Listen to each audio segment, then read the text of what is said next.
All right. All right, I'm done now. I've accomplished what I set out to do. Yeah.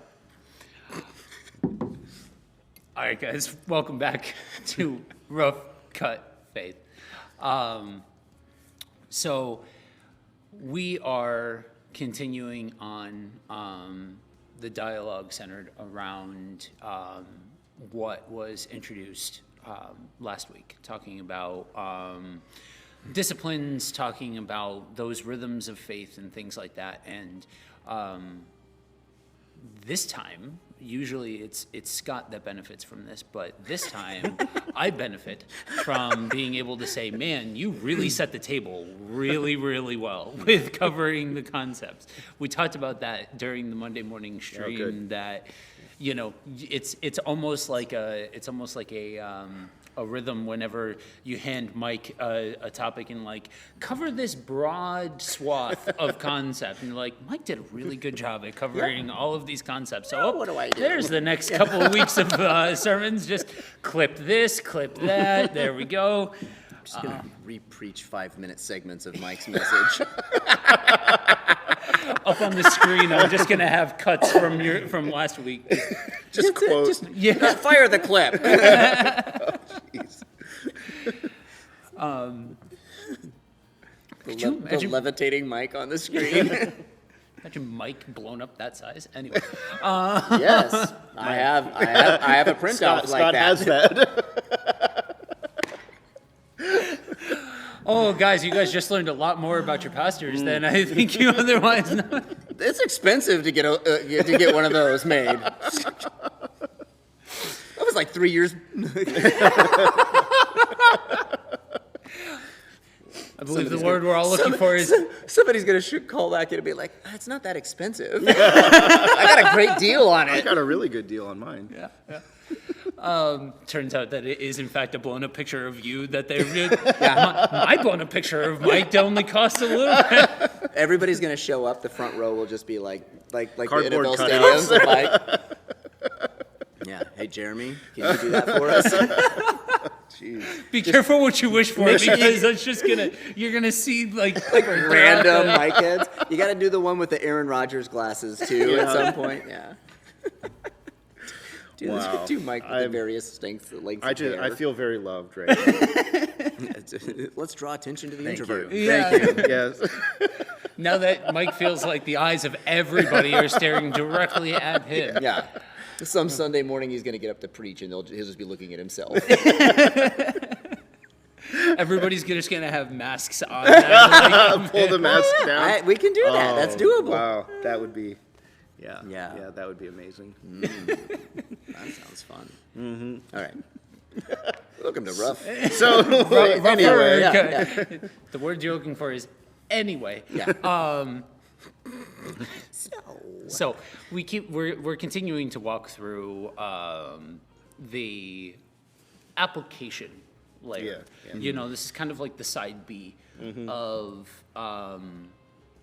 everything that we covered in Advent, and there were some key principles that that you brought forward that I think are great to hold on to as we move forward through the next several weeks of covering these concepts. And as anybody who's deciding, you know, this is their first time engaging with these concepts, or maybe they're revisiting the idea of communal living or of the spiritual disciplines as it relates to the larger context. But we navigate these concepts not out of a dutiful obligation, but out of a response that continues to grow and shape and evolve, like we are growing and shaping and evolving. Yeah. That it's not about the individual task of doing, but that it is about instilling these rhythms of life, yes, but rhythms of enter in whichever individual concept. That was something that I was thinking over since our conversation off air last week, when we were going over everything, and you were like, think of a different way of saying this. Oh, yeah. And that's when it dawned on me, I don't need to reinvent the wheel.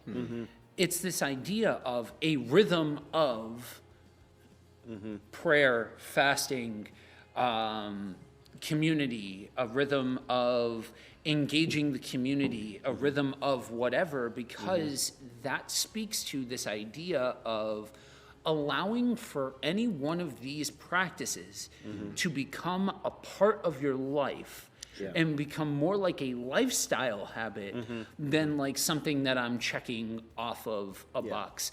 Much like if you were working out, right?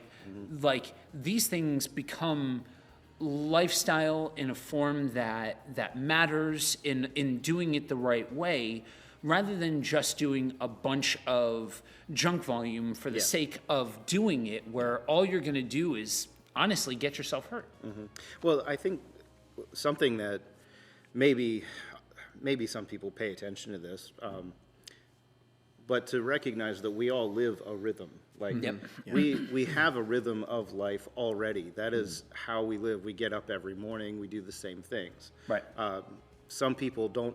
Maybe they don't recognize the rhythm that they have until after they've had their coffee. And that's like, oh, I do these 3 things before I have my coffee. And now I recognize there's this rhythm. But you do the same things every day. Most of us live life by routine. Yep. And I like the word rhythm rather than routine, because everything kind of moves in rhythm, like all through nature. There's a beat, there's a rhythm that we all live by. But ultimately, like, you can call it a routine. I get up, I do this, this, this, and this. I go to work, I go home, I do these things. And so we're saying, like, put spiritual practices into that rhythm. Don't just go, I scroll through Facebook 45 minutes every morning or whatever. That's a part of my devotionals. Yeah. I've got a great algorithm. Every Monday I listen to the Monday Morning Focus, and then I think that to recognize that we live in a rhythm, and if we can overlay or incorporate these spiritual formational activities into that rhythm, then that puts us in a place where the Spirit engages. It's like I have coffee with my wife every afternoon at 4 o'clock. I go home around 4, between 4 and 5. I go home, she usually has coffee on, we sit, we talk, we have this, that's part of our relationship. That's prayer, that's Bible study, that's like, you put that into your rhythm of the day and go, all right, now I'm praying, and that's talking to God, that's listening to God, that's engaging with God, that's relational. So it's important for us to recognize that the spiritually formational activities that we do are relational in context, not duty, or not just getting something done. Yeah. I think there are some of these that are easier to find our way into them becoming a chore item or becoming something that we do out of a sense of obligation than others. I think some of them, some are easier for folks. I think other ones are ones that just aren't talked about. And then there's other ones that are just almost like a weight or a burden or an anchor, because the question becomes, am I doing it right? Am I doing it enough? And all of that kind of stuff. And that's actually the on-ramp for part of this upcoming Sunday's message that I will actually be preaching this week. And talking about engaging community. That's actually where when we were talking about it, community service. We'll figure out a different way of saying that, because that sounds like what you do when you're on parole. Yeah. But it's this idea of a rhythm of serving your community. And we talked about it here. Mike talked about it on Sunday. You talked about it the week before when you were live remote. Yeah. That each one of us has a community, whether it's within the context of here, Yep. whether it's within the context of North Scranton, whether it's in the context of our individual pockets of people that circle our own orbits, whether it's for any of you guys that are watching within your own orbit that don't walk through the door. Each one of us has people in our lives, to use your phrase, that need us to look more like Jesus. That was powerful to conceive of. You know what I mean? When you understand that that is a reality Yeah, yeah. for the life of the Christian, that recontextualizes Yeah. this whole idea, and especially when we take into consideration this idea that we have been given, right? I will forever say one of my favorite songs is Amazing Grace, because it just outlines so much of what resonates with me about the transformation that is possible through engaging with God. So we have that, we've been given that, we've been poured into, and then we get to turn around and pour into others.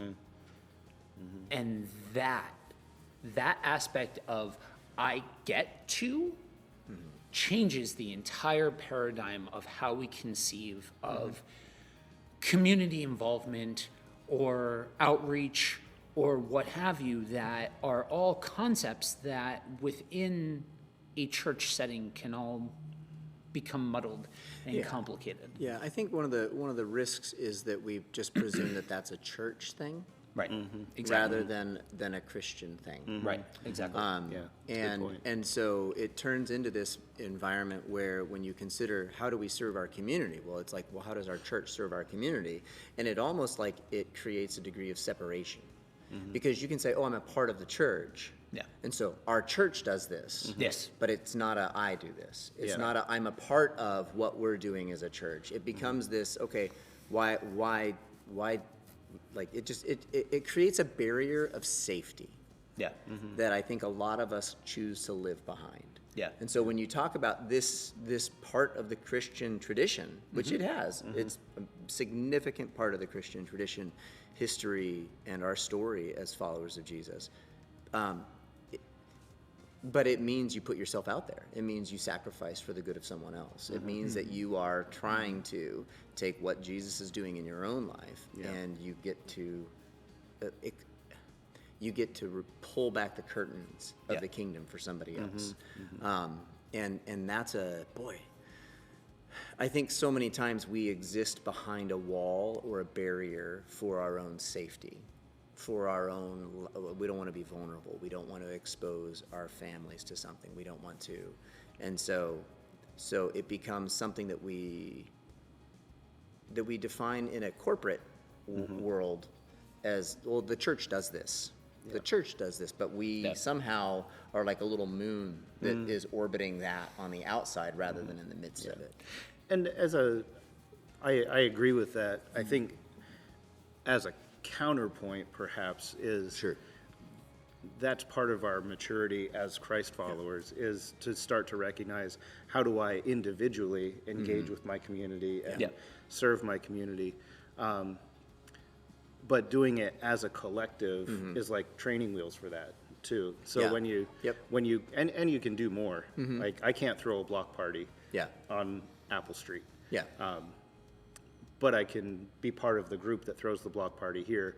But doing something like that helps me engage with my neighbors and engage with the community here within that that safer environment. And then I'm like, oh, well, I can do that at home then. You know, like I can do something for my neighbors. So I think it is kind of like that both and. It helps us doing it collectively helps us move out Yeah. individually. It should, at least. It should, should, yeah. right. Yeah. And I think that there's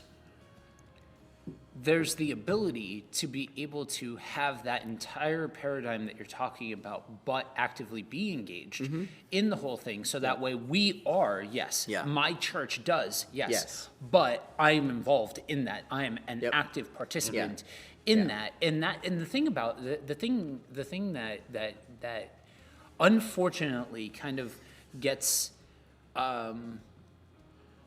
assumed, I think, but never stated enough times that it doesn't actually get assumed nearly as often as I think people think it does. That it's not a monetary thing Yeah. most of the time. Yeah. Like, yes, there are plenty of examples that you could draw from, especially from the church context, where the need is materialistic or monetary or what have you. Yeah. Okay, give that whatever. Like that's not a bad thing, but that's being aware of what the needs are goes deeper than just throwing money at a problem. Absolutely. And that's where I think that on-ramp comes to what Sure. you're talking about is if we can recontextualize what it means to live in service of our community at the different levels in which the Christian is engaging with a community, then it becomes easier to get in the game at whatever layer Yeah. we're talking I about. think part of the thing is when you say, how do I serve my community? I think one of the biggest barriers is people go, the needs in my community are too big. Yeah. I can't do that all. And so we get this idea that there's this huge thing that we're supposed to do to serve our community. Yeah. Yeah. No. Yep. Serving your community is having eyes that are open to see where the needs are. What is it that God has put in front of you and called you to be a part of? Yeah. And so I think those are two really big parts of it, because one, if you're right, the needs of our community are bigger than any one of us can do. Oh yeah. But where has God put you? Like, where is the place right there where you have relationships? And so, like, I had an interaction with somebody this last week that, they're kind of caught up in the bureaucracy of transition, of retirement. And so they haven't gotten some of their retirement funding yet, and they're hurting.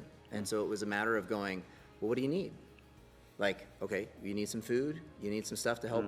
Okay, there's a way I can help with that. Yeah. It's not always like giving somebody gas money. Sometimes it's just hearing them out. Yeah. Because they're stuck in this spot and they don't want to feel alone. Yeah. Because they are, for all intents and purposes, they're alone. Yeah. Well, that's one of the ways that we serve our community. It's when you're aware of enough people around you and their stories that you can go, I can step into that. Yeah.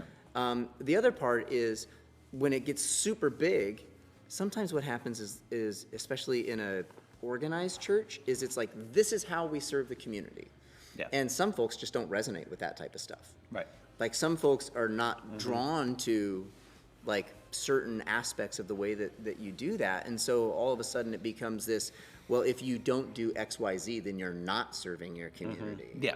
Yeah. And I think that's also one of the dangers is, no, it's learning to listen to what God has put in front of you and being obedient to a way to help meet needs. Yeah. And so that can be events, but that can also just be the individual interactions with a neighbor Yeah. that is elderly or is sick or just lost a family member. And so it's that you're being the presence of God in that place. And so it's so much more than just an event. It's so much more than just an activity that you do for a certain period of time and then you move on from it. You start looking at the way that the early church operated with each other, and then the overflow of that spilled out into the communities. Yep. It's like, oh, okay. Like, yeah. So I think part of why we're even just putting the idea of serving your community in the context of spiritual disciplines is because this was a practice of the church. Yeah. And it's good to bring it back into our minds and go, hey, we should not forget this part of who we are. Right. And I think you bring up, you said the word presence, and I was thinking about that while you were talking, how important that concept of being the presence of Jesus in a person's life is. Sure. And I think it's hard because, well, it's hard for us to get to there thinking about that's serving my community, because that's not what gets celebrated, like in the general culture. Sure. We hear stories about the big things, Yeah.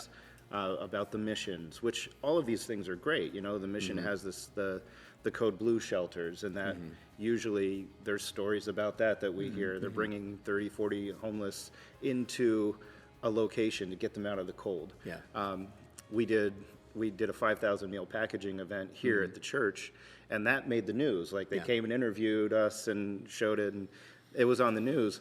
But all of the other things that happen here don't make the news. Yeah. Right. The mother that sent a message and said, I can't really afford Christmas gifts this year. Is there anything you can do as a church? Yeah. So a few people bought some Christmas gifts for this family, and it's like, that didn't make the news, but that wasn't terribly difficult. You know, that was a person saying, yeah, I'll go and buy stuff for these girls. Yeah, I'll do that. Yeah. Or it's the person who's just hurting, and their neighbor just kind of hung out with them for a while and just were a presence in their lives. Yep. Yeah. That's serving your community just as much as any of the other big things. Yeah. And I do think that people get overwhelmed by it. I think that's really important to remember that when we think service to our community, we think big event, we think doing something that meets a huge need. We don't often think about the things that don't get celebrated. Just mowing somebody's grass because they're hurt or they're elderly, and you just go do it. And it takes you 15 or 20 minutes, and then you go back home. That is so important. Yeah, it really does. Well, so I mean, like we talked about in the Christmas series, the Advent series, it was the foundations of belonging, and now we're building the community of belonging in this current series. Yeah. It is that presence is a part of building a sense of belonging in Right. people's lives. That they're not invisible Yeah. Right. to people. And that's across the board, whether you're a Christian or not. But as Christians, how much more important is it for us to understand the presence of God in our lives and wanting to then be the presence of God in the lives of other people? Yeah. And so, like, that's where I think it just gets hard when somebody is working like 45, 50 hours a week. Yep. Well, how do I add one more thing? Well, no, it's not adding one more thing. It's being aware of how am I the presence of God in right now. Yeah. And does that take some time? Yeah, sometimes it does. But is it an inordinate amount of time? Yeah. Not necessarily. Yeah. But you can still be the presence of God and the kingdom in the lives of people all around you. Yeah. You know, Yeah. so. And that's an important distinctive to draw, that this is one of them that very directly, like you can draw where any one of these goes outside of the realm of the church body when we're talking about community, but this is an application piece to simply how we interact with the world. Yeah.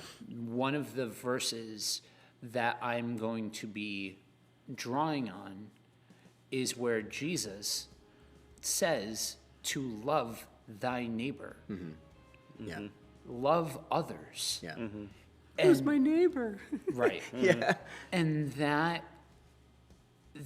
idea that comes, yes, the older I get, the longer in the tooth that I get, the more gray hair that I have on my head, the more I understand and value the fact that we can look through the lens of church history, and that we have the writings that we have, and that we have these things that we can look to and say, man, this is something that has been present in the lives of believers for a long time. This is one of those things that, like, clear-cut, black and white, black text, white page. Yeah. The man said himself. Yeah. You know what I Yeah. mean? And that's and allowing and this is where my hope is to convey in all of this, because this is something that if you guys, these guys have absolutely heard this out of me, but Once or twice. once or twice. But for those of you that don't know, this is one of those hills that I'll camp out on this hill. I'll hang out in this part of town. Yeah. I care deeply about this topic, because this is a tenet that we build the external Christian life around, and how people will know who it is that we follow, and all of that kind of stuff. And that's where, whether it's, I'm going to use this word transactional. Oftentimes when we think about transactional relationships or transactional points within a relationship, and we start talking about this stuff, generally a lot of where the anti-conversation goes is anti-prosperity. Now that's part of it, sure. We're not giving out of a sense of what we're going to get out of it. That is a portion of it. But even thinking about it in terms of transactional, of my way of helping this person is by doing this, buying this. Yes, sometimes that will be the case, but when it comes to interpersonal aspects of it, sure, you are spending time, sure, you are spending some form of a resource, but spending some form of a resource is different than approaching it from a transactional perspective. Yeah. Does that make sense? Yeah. I think so. Yeah, I think so. It's funny as you address that. Hey, this is something Jesus said. We either take Scripture as authoritative or not, and there's a lot of stuff that we'll take literally, but then when it comes to something pretty clearly that Jesus says, we kind of like, well, maybe he didn't mean it exactly like that, you know? Yeah. And so you kind of, it's fun to watch the mental gymnastics that people play of, do you love your enemy? Do you love your neighbor? Do you, these are things that Jesus has said. Yeah. And then the other side of it, looking at Paul, do good to all people, but especially the household of faith. Well, then you get folks that are like, well, this is real. We really just need to be concerned about the church. But that's not what Paul said either. It's do good to all, but especially your brothers and sisters, right? And so it's like, okay, so it's a both and. Yeah. And the It's not at the expense of your brothers Yeah, and sisters. yeah. So do good to everybody. Don't neglect them for the sake of these people. But Yeah. But then it's like, so then you start trying to figure out, well, what did that look like? And that's where Jesus clearly says do this, but then you start looking through some of the church history stuff, and it's like, oh wow, fasting. One of the things that the church would fast for is if somebody in their community didn't have food, and they were like, okay, I can fast so that they can have food. Right? And in our economy, that doesn't really make as much sense. But in that community, in that day and age, that was a sacrificial love for someone else to say, I'll skip a meal so that you can have one today. Yeah. Right? And this is my spirit, and they would see it as a spiritual act of service. Not just as I'm just like, okay, I love that person, so I'll do. No, this is like my spiritual worship of God to say, I'm going to look out for somebody else, and so there's little pictures that you get like that, where that's not the only reason why they did things, but it was a part of it. Yeah. Well, I think to continue that that line of thinking, when you look at Acts, I think it's the third or fourth chapter, where it says they all met together and they all compiled their resources. I'm paraphrasing it, of course, but they're like, this community came together and they sold a bunch of stuff. They sold their stuff and it was like, let's take care of each other. And now there was a necessity for that because culturally, you became a Christian. You lost businesses. People lost family. There's no social safety net. There's nothing. But even even more so, there was no safety net. So they were going, all right, we're going to follow Jesus. And that means we're going to have to sell our stuff and support each other and live as a community together and share everything that we've got. Yeah. There's no other way to survive. Yeah, I think that's chapter 2, because it's establishing the original template, and that's one of those things that people get. I've for if Matthew is the number one for the amount of time that I've taught in a particular book, Acts is probably the second. Yeah. And that tends to be one of those hang-up points in the West. Of so what are you saying? We just need to live in a commune? They're a commune. Everybody like, but but Commune? understand that in that time, at that context, coming together as a community, that's what it looked like. Yeah. Yeah. Now, in 2024, the context in which we come together as a community, be it in the church, be it in your own orbits, that's going to look different. Same concepts apply, just the execution of it is going to look different. And the one thing that I think it's just if you've got a flashlight and the flashlight's pointing this direction, I'm coming along with my flashlight and like also eliminating this portion of it too. That it's this idea that I think when we start talking about some of this stuff, we have to address the fact that immediately before we get any further down the road than to say I am talking about Yeah.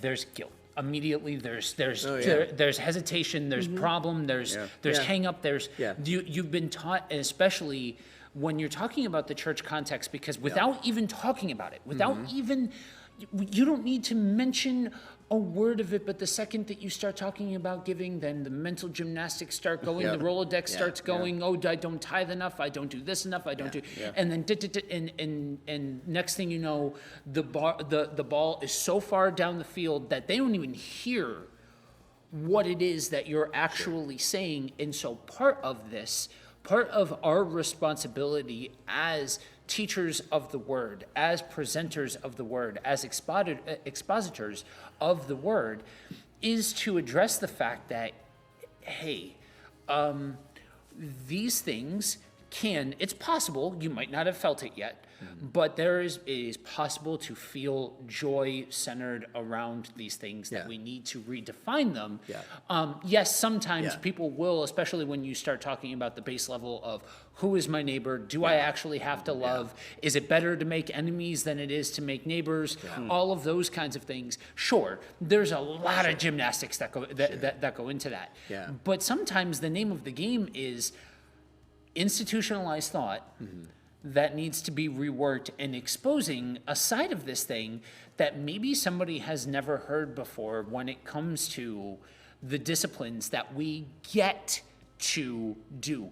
That's one of those things it's a little subtle shift in language that might not necessarily seem like it's incredibly profound or wonderfully insightful, but if you really understand that any one of these things, especially serving other people, giving because you have been given, showing love to other people out of a response to the love that has been shown to you, and even if they are not a Christian, you get to open that door a little bit and say, this is what it means to have somebody show you an act of kindness or an act of love with no strings attached, with no level of expectation given.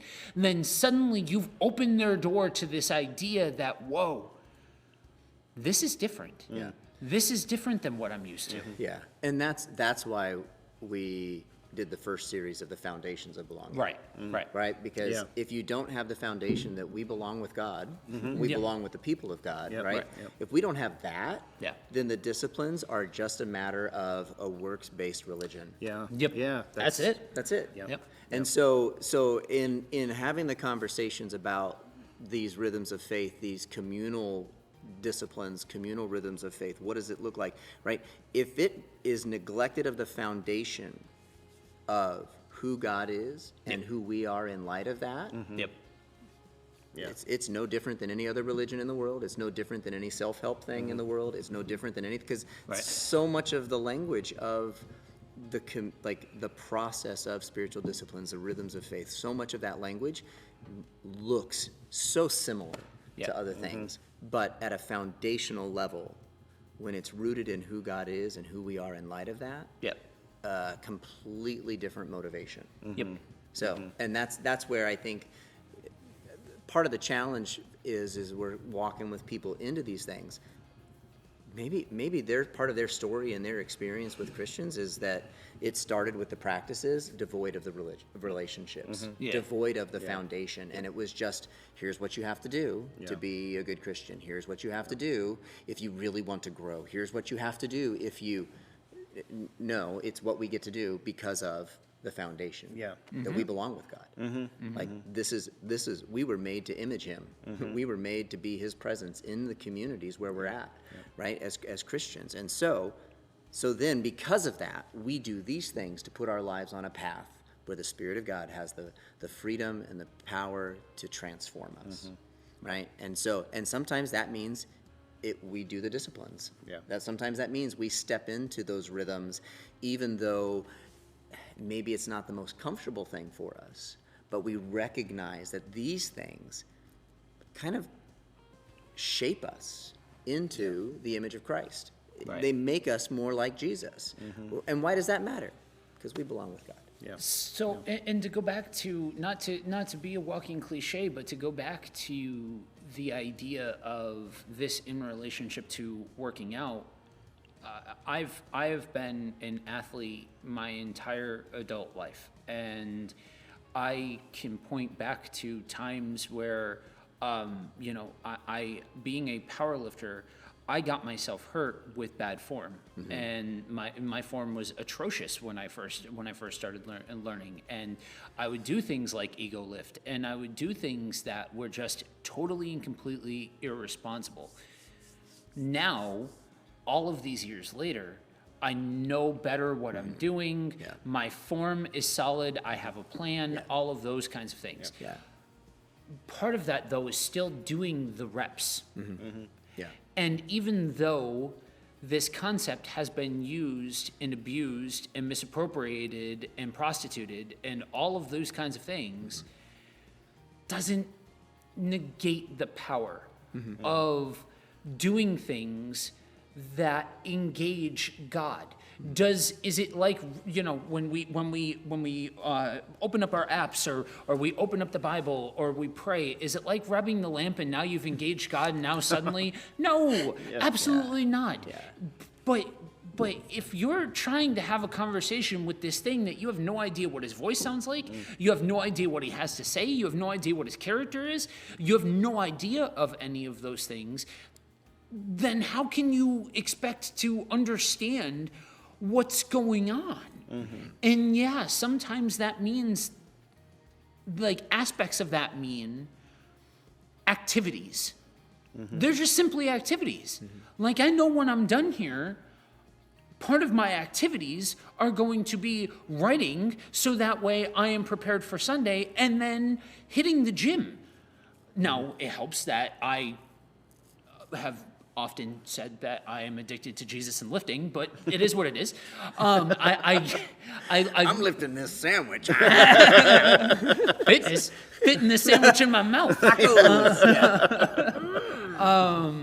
But no, it helps that I enjoy doing it. Yeah. But that's not the most important part, like the enjoyment of doing it. And that sounds like I'm maybe talking out of both sides of my mouth. No. But that's understanding that these are just aspects. These are just tools. These are just activities that involve all of this. Yeah. Changes the entire paradigm of the guilt trip. Yeah. Yeah, I think it'd be interesting to explore a little bit of, like you said, I'm addicted to Jesus and lifting, like, because you've tasted and you've seen that it's good, right? Yeah. So what about for the person that hears what we have to say that hasn't tasted yet, and they've got to just take your word for it? Like, how do we help someone like that begin to see the value of what we're talking about? Well, I think it definitely has to come from a place of desire. Like, I do not desire to run. I don't enjoy it. Some people do. You love to run. I can't. You can't. Yeah. I don't enjoy running at all. And I'm not going to start running because even no matter how many people tell me how good it is for me, no matter how many people say you'll like this will increase, like all of these things will be beneficial. I despise running, and so I'm not going to do it. Yeah. I have no desire to, but I really do like lifting. And it's something that I've done since I was in high school, and I go through, phases of not doing it, but I enjoy that. I have a desire to continue to do that. I think when you're talking about how do you talk to people who haven't tasted and seen that God is good, haven't seen that the relationship can change and develop through practicing these spiritually formational things, you have to desire to do it. And if you don't have the desire to do it, it's like the pearls before swine. Like, I can tell people to pray. If you don't have a desire to know God or to love others better, you're not going to do it. So we do have to start at the point of desire. And if somebody comes to me and says, I want to know Jesus better. I want to become more like him. I want to engage with my community better. I want to show the love to other people around me more. Then you can go somewhere. Then it's like, well, here's how it happens. Here are the things you can start with. Here's what you're like. Find what you're excited about. Find what you connect with. But it starts at a point of desire, and if people don't desire it, they're not going to do it. There's got to be a clear path for folks to see what you're calling them to, and the invitation for them to hop in on the journey. It's like those on-ramps for people in different places. That idea of a desire, I want to take that and just extend that just a little bit. That yes, for the person who is who hears this and is like, how do I know where to start with reading the Bible? How do I know where to start with praying? How do I know where to start with serving my community? Or how long should I do silence and solitude for? Or how long should I fast for? Or any of the individual practices.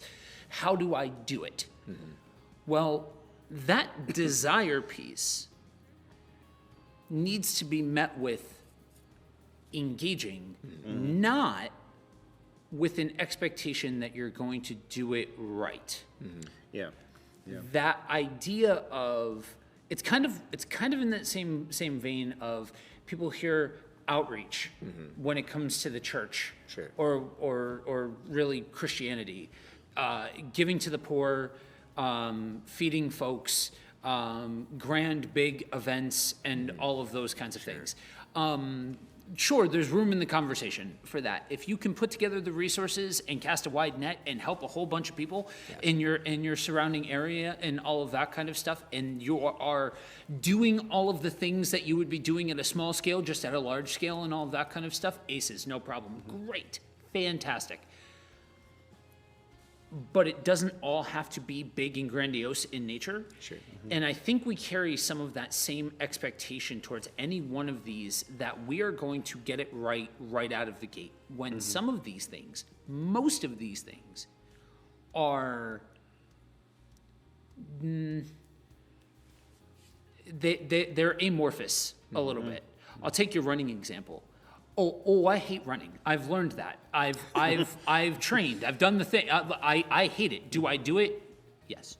Because of all of the things that you were talking about, that like, yes, it does increase these things. Yes, it does help with things, all of that kind of stuff. Am I up and jazzed to go for a run? No, absolutely not. Now, you put me in a weight room. You put me around weights and lifting and all that kind of stuff, I'm home. I'm good. Like, I can do that. Now, the way I handle weights is it's regimented, it's formed, all of those kinds of things. The way that I handle running is maybe this day I have time for an hour. Maybe this day I have time for a half hour. maybe this day I have time for 15 minutes. I fit it in where I can, what I do, and I meet the situation at where it's at, depending on what my day looks like, my situation, how my body's feeling, all of those kinds of things.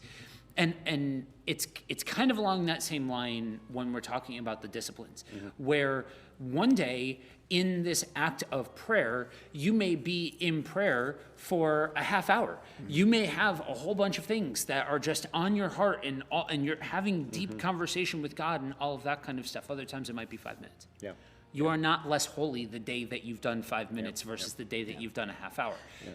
If you give a person a sandwich on the side on the side of the street who doesn't have any food, or if you have a conversation with a person, or if you are part of a multi-city outreach, we're going to feed the homeless or give out whatever. Yeah. Each one of those things have their own spot within the larger tapestry of all of it. It's just a matter of engaging. I go back to a couple of years ago where I needed the Advent season, the holiday season, Christmas, and just reading my Bible recontextualized. I needed it brought to life. I was at a crossroads of, there's so much happening in my life that how do I even know that I can trust God at all?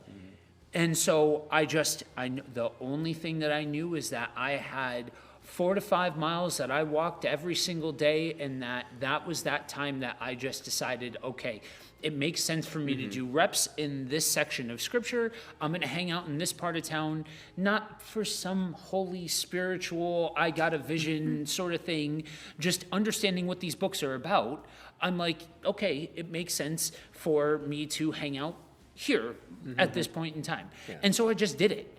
And I did it. And I did it. And the first couple of times I was like, okay, I have agreed upon doing this. I have agreed upon doing this. And then it wasn't some light bulb moment. It was a progressive thing where things started popping out. I started engaging more with it and all of those kinds of things. I use that as an example of, okay, have that desire, meet that desire with, I know that I'm going to step forward flawed and imperfect. I know I'm going to step forward without understanding the difference between a headlock and a wristwatch. I understand those things, but I'm still going to show up and I'm still going to engage. Because the thing about what we're talking about here is that it's not a matter of the duty list, it's a matter of engaging God. So when we engage in these practices, we are engaging God. And what does the Bible say? The scriptures say that when we engage God, he will engage with us. And there's a beautiful dance that takes place when doing these things that illuminates so much more of the Christian experience beyond just the activity. Mike, you touched on this in your message this last weekend on like remaining on the altar and being committed to the process. Yeah. Right? Yeah. And so much of what I hear you describing is that sometimes there's going to be rhythms or spiritual disciplines that aren't natural for us, but we are committed to the process of being in the presence of God. Yes. And that, like, I mean, I think you laid on that at the very beginning of your message, and it was like, yep, that's it. That's committing to a rule of life. That's committing to a process. And what you said is like, I've made the commitment to be here. And it's not that light switch, but it is the consistent pattern of putting yourself and committing to the process where the Spirit has the freedom to start pulling things out and shaping you. And I think that it's important to recognize that it's not drudgery. Yeah. Like that's the Yeah. when we I'm gonna have to make my bed every every single day. That's why, and I'm going to go back to the running analogy and the physical analogy, because it's good to start with what you are naturally connected with. Like, I don't mind walking, so I could do that. And if you are a naturally extroverted person, engaging in community, like being with other people is going to come naturally to you. Silence is not going to come naturally to you. Solitude's not going to be natural. Yeah. So don't do that. Like, Don't start there. eventually Yeah. do that, Yeah. but Yeah. don't start there. If you struggle with reading and like maintaining focus, don't start to try to read the Bible through the year. Like, that's not a good idea. Yeah. And start with what comes naturally. And branch out from there. Yeah, add to it. Once you develop a rhythm of life that is like, oh, this just feels good. Yeah. Like, I can listen to music. I can find some songs that direct my gaze to God. Yep. Then do that. Like, Yep. listen to those songs and do that for a few weeks, and then go, I can listen to scripture. Right. If maybe that works better than reading it. Yeah. I can do that. Do that Yep. for, like, do these things consistently that you actually look forward to doing and engage with it Build a naturally. pattern. Yeah. Once you've built that pattern, then you can start going, well, what are the things that I'm not that are not naturally coming to me? I should be doing those things, but maybe I do it once a month, once a quarter. Yeah. It's not a big deal, and I think that's where, like, we've been kind of circling around this. That's where people get hung up, is, well, I have to do these things, Yeah. and I don't like to do these things, but in order to be spiritual, I've got to just Yeah. do them. This is where I think the focus on spiritual disciplines as individuals comes up short. Yeah, yeah. Because if you look at these types of things from the community perspective and you're sitting there and going, I don't know how to do that. I feel like I should. If you're engaged in a community that's diverse enough that you can come to somebody that's walked with Jesus for decades, that maybe they have a pattern of that. And you can go, hey, this is something that I would really like to see grow in my life. Can you give me some ideas and help me in this? Yeah. Yeah, absolutely. Like, that's part of the process and why we're leaning on these things in a sense of what's the community's role in pursuing these things together. Yeah. Right? Yeah. That all of a sudden you're putting a pattern of, okay, these are the things I know, these are the things I'm struggling with. Am I alone in that? Yeah. Right. Like, Yep. and rather than getting to a spot where you go like, oh, I'm just a failure because everybody else does this without any problems, Yep. and I'm just the dumb one. I think we need Like- the community more to tell us that we're okay Yeah. than to do anything else. Yeah. We need the community to say, yeah, I struggle with that too. Yeah. Here's how I've Yeah. here's how I'm still yeah. struggling, or here's how Yeah. I've found to get past it. Yeah. Yeah. It's like we talked about this morning, that if the conversation stops at the individualized aspects of spiritual disciplines, Yep. you have stopped the book before the book is finished. You have stopped short. Yep. And that understanding the yes and of it all Yeah.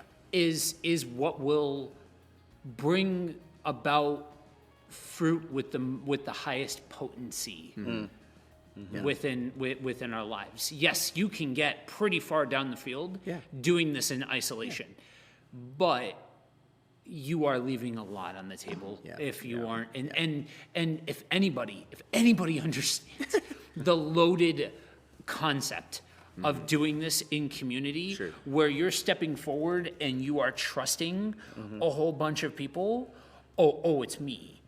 But if there's a thesis statement that I can point to from the last year of my life, it's also stepping out and deciding to trust a body of people and being accepted by that body of people. Yeah. So, guys, I appreciate you both for joining us for another conversation. And guys, I appreciate all of you for watching. If you have any questions about anything that we covered this week, feel free to drop a comment. Let us know how we can be praying for you. If you have a question that you would like to ask privately or have a prayer request you'd like to give privately, you can also head over to Facebook and shoot a message to the Groves page. You can also email the church as well. And guys, just a reminder that we invite all of the dialogue, all of the discourse. I heard some comments from offline that there were some folks that weren't sure if they should be asking questions based off of it because they weren't a part of the regular attendership and all of that kind of stuff. So this is for everybody. Yep, you know. absolutely. So do not hesitate. We are here. We invite the dialogue. We enjoy the dialogue. Yeah. Yeah, So, good stuff. guys, until next time. All right. Thanks. Yeah. All right. Yay. I'm gonna get up and walk away. I don't know which camera's on.